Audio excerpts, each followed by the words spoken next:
there is a phone call you need to make. It is not even a hard one. Maybe it is the dentist, or the insurance company, or some form you need to finally fill out and send, something that would probably take 15 actual minutes to resolve completely. And it has been sitting there for months, untouched, growing in your mind into something that feels considerably bigger and considerably more unbearable than 15 minutes could possibly justify, joined now by 3 or 4 other tasks exactly like it, each one small on its own, each one somehow feeling like more than you can face today. You are not lazy. You handle plenty of genuinely difficult things every single day. So why does this one small boring task feel like climbing an actual mountain? Carl Jung had an explanation for why avoided tasks grow so much larger in the mind than they actually are in reality. Jung believed that anything left unresolved and unaddressed in the mind does not simply sit quietly waiting its turn. It continues to exist actively, gathering a kind of psychological weight that has almost nothing to do with the actual objective size of the task itself, and everything to do with how long it has been avoided and how much low-grade background attention it has been quietly demanding the entire time it sat there untouched. A task avoided for a single day carries very little of this weight. The exact same task, avoided for 4 months, has accumulated an entirely different and much heavier psychological presence, even though the actual 15 minutes required to complete it has not changed at all. This explains a strange and specific mismatch between how small these tasks actually are and how genuinely paralyzing they feel, since what you are actually facing every time you think about that phone call is not the phone call itself.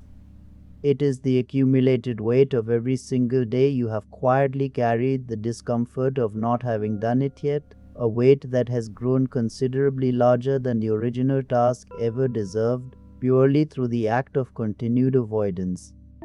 Here is what actually helps. And it is considerably simpler than it sounds once you understand what is actually happening. The problem is not that the task itself is hard.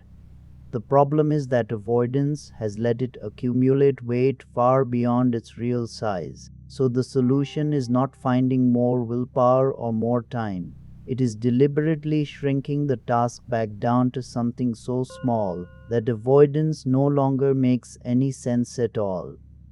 Instead of committing to finally handle the whole thing, commit only to the very first smallest possible physical action, opening the specific website, finding the actual phone number, writing the first sentence of the email, nothing more. This removes the enormous accumulated weight from the equation entirely, because you are no longer facing the task as it has grown in your mind. You are facing one small, almost trivial first step. This works because momentum, once genuinely started, tends to carry itself forward on its own. Most of the actual paralysis lives entirely in the moment before starting, not in the task itself. And once that first tiny action is taken, the remaining steps usually follow with far less resistance than the anticipation ever predicted. There is a second part of this worth naming, particularly for the person with several of these avoided tasks accumulating at once. It helps to make the list visible and specific rather than letting it remain a vague, undifferentiated cloud of dread hovering somewhere in the back of your mind. Writing each task down individually, in plain concrete terms, immediately makes the whole thing feel more manageable. Since a list of 4 specific nameable items is considerably less overwhelming than one undefined mass of everything you have been avoiding. Think honestly about the one task you have been avoiding the longest, the one that has been quietly growing heavier every single week. It sits there untouched, and consider whether the actual task is truly as difficult as the dread you feel about it. Right below the single word for the task you have been avoiding longest. Naming it plainly, and then committing only to the very smallest possible first step rather than the whole thing at once, is the real and practical way this specific dread finally starts to shrink back down to the size it actually always was. Because a simple task that has somehow become genuinely paralyzing to face was never, according to Carl Jung's understanding, evidence that the task itself is actually difficult. It was evidence of accumulated avoidance, quietly inflating something small into something that only feels enormous, and the fix was never more willpower. It was simply shrinking the task back down to its very first, smallest honest step.